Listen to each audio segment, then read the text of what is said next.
আমরা চলে এলাম আজকেরে দি সরারহাট নার্সিংহোম, সাউথ 24 পরগনা।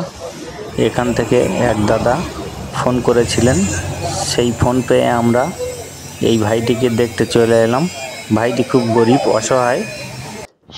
হ্যাঁ, বলছিলাম দাদা, এই পেশেন্টের কি কাজ করতে এবং এনার বাড়ির অবস্থা কেমন? উনি কুটির শিল্প, এই দর্জির কাজ করে খায়, দিন আনে দিন খায়, তার বেশি কিছু ওর অর্থ নেই। আমরা গ্রাম থেকে প্রত্যেকে চাঁদাপত্র তুলে আপাতত তাকে ট্রিটমেন্ট করছি এবং চেষ্টা চালাচ্ছি। তবে ডাক্তার এখনও 100%ই ভরসা দিচ্ছে যে পাটা হয়তো বাদ দিলে যেতে পারে। আচ্ছা, ডাক্তার এখনও স্যাঙ্গুইন হচ্ছে না যে পাটা শিওর থাকবে। আচ্ছা আচ্ছা, এখনও সেটা 10 দিন পরে আমাদের একটা রেজাল্ট দেবে, বোঝা যাবে। ফার্স্ট অপারেশনে 10 দিন পরে বললো যে আমরা বলতে পারবো কী হবে। মানে পায়ের হাড়গুলো কুচে গেছে, একদম রাস্তায় পড়ে আছে।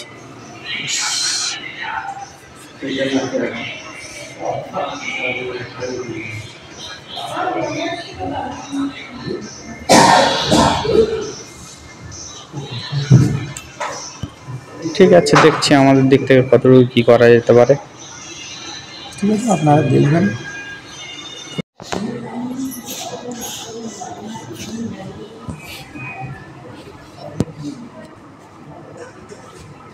দাদা, আপনার নামটা বলুন।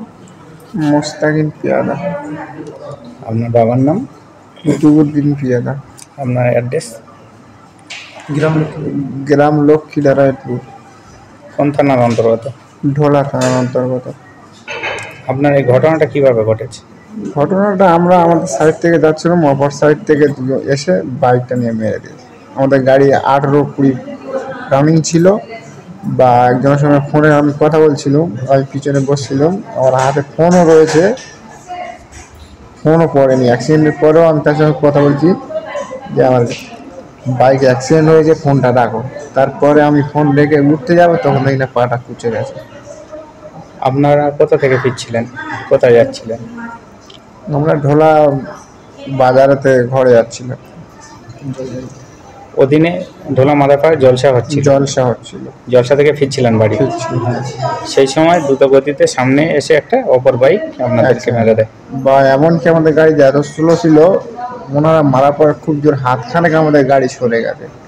আমি ড্রাইভার পাশাপাশি গাড়িও আমাদের সাথেই রয়েছে, বেশি দূর ছিটকে যায়নি। মামার হাতেও ফোনও ছিল, ফোনটাও ছিটকেও যায়নি, ফোনেও কথা হচ্ছে যে দাদা কোনো গাড়ি অ্যাক্সিডেন্ট হয়ে গেছে, পরে করছি। ফোনও আমার হাতে ছিল চালু।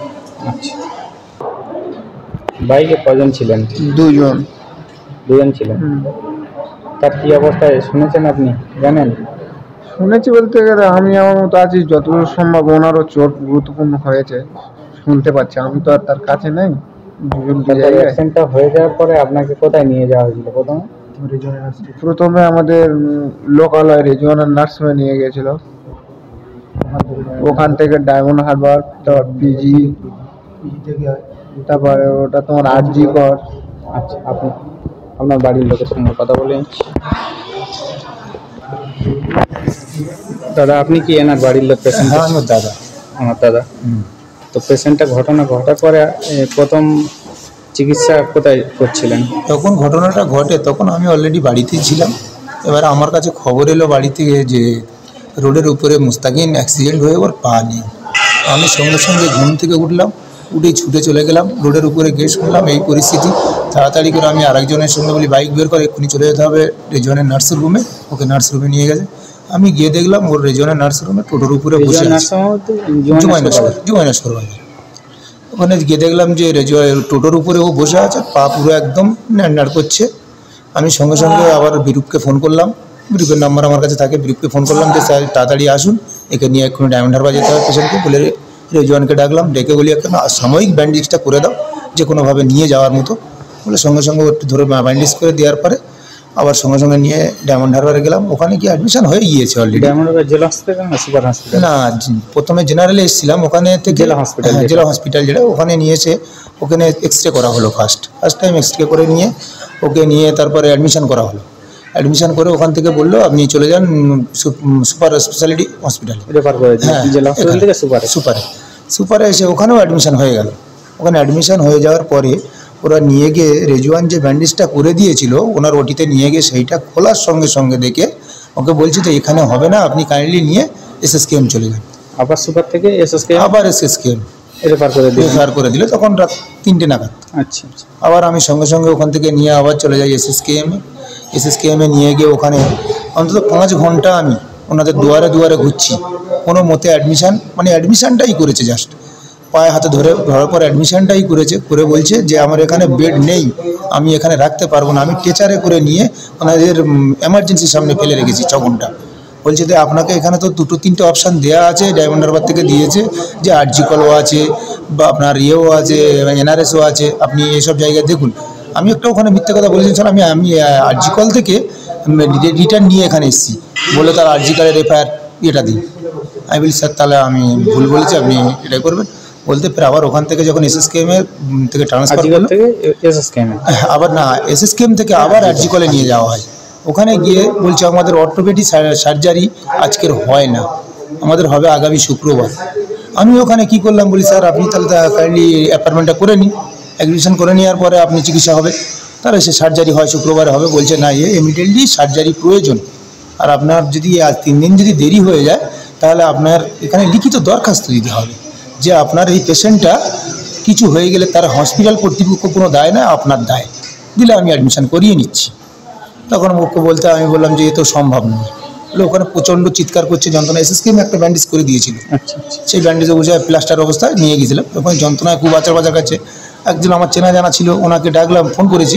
ফোন করতে ওখানকার একটা স্যার ছিল, স্যারকে পাঠালো আমাদের কাছে, বললো এই দেখো ইমিডিয়েটলি। উনিও এসে আমার সঙ্গে সেম একই কথা বললো।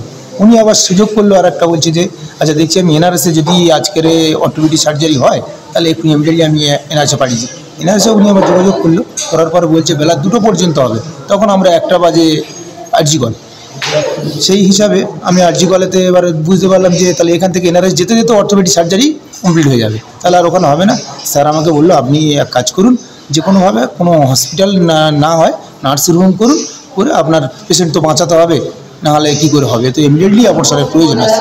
তাহলে আমি নিয়ে এখানে আসলাম, এসে এখানে সরহাট নার্সিংহোমটা এনে। এখানে কতদিন ভর্তি আছে? এখানে ভর্তি আছে আপনি মঙ্গলবারে সন্ধ্যা থেকে আছে, যেমন আজকে 4 দিন 5 দিন হবে। আচ্ছা আসতে সেই রাত্রেবেলায় এখানে 5টার সময় ঢুকিয়েছি, আপনার রাত 6টায় থেকে অপারেশন চালু হয়ে গিয়েছে। 6টা থেকে রাত 12টা নাগাদ পর্যন্ত অপারেশন হয়েছে। আবার আমি ওকে অপারেশন থিয়েটারে ঢুকিয়ে দিয়ে আমি আবার চলে গেলাম কলকাতায়, ওখানে ব্লাড কিনতে। 10 বোতল ব্লাড কিনে নিয়ে আসতে হলো আমাকে। কিনে নিয়ে আবার রাত 12টার সময় আমি এসে দেখলাম তখন সবে বেডে দিয়েছে ব্লাড কিনে নিয়ে।